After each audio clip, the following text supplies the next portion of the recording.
Salam, hər vaxtınız xeyir olsun. Bugün sizlərlə qutab hazırlayacağıq. İçinə gedən ərzaqları deyim. Əvvəlcədən qaba 2 stəkan ilıq su əlavə edirik. Sonra bir çay qaşığı duz əlavə edirik.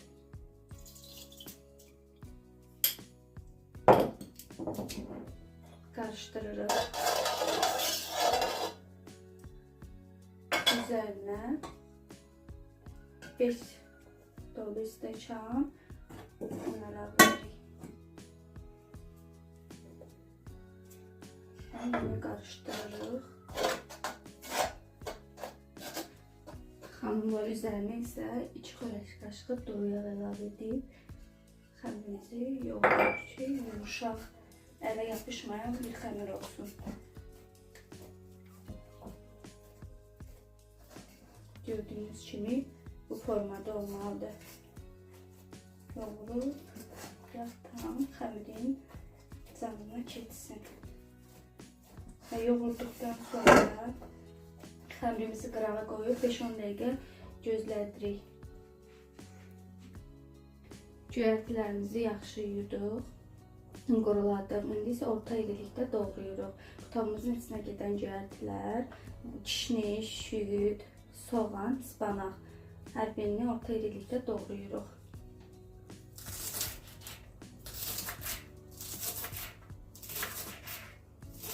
Cöyərtilərimizi doğrayıb qurtardıqdan sonra içərisinə isə 2 ədəd soğan doğrayacağıq.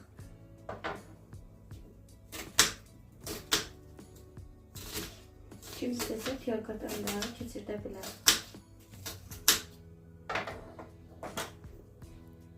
Soğanımızı doğrayıb cöyərtimizi əlavə etdik. Yaxşıca qarışdırırıq. Kim istəsə üstü yoxda tökə bilər. Duzu isə indi əlavə etmirəm, çünki sulanmasın. Keçirik xəmirimizi çimdələməyə.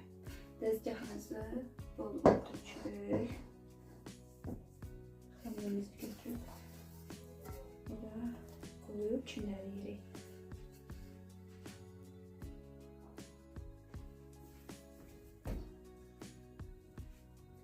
Mən qutabları tavada elədiyimə görə çimdələrimi balıca götürəcəm.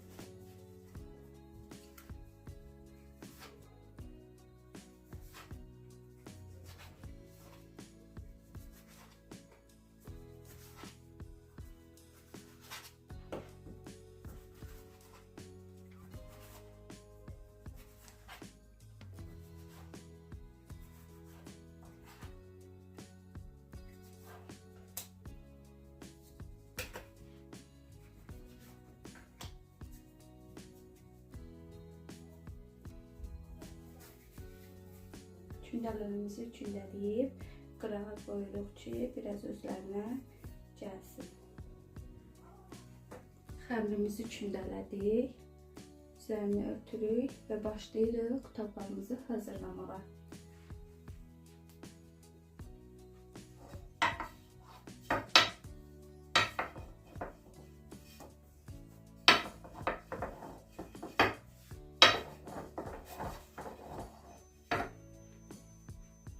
Xəmirimizi yaydıq.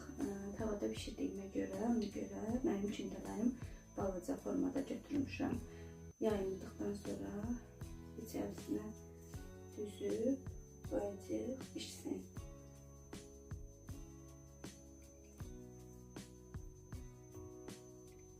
Duzu isə ağız dadınıza uyğun əlavə edə bilərsiniz.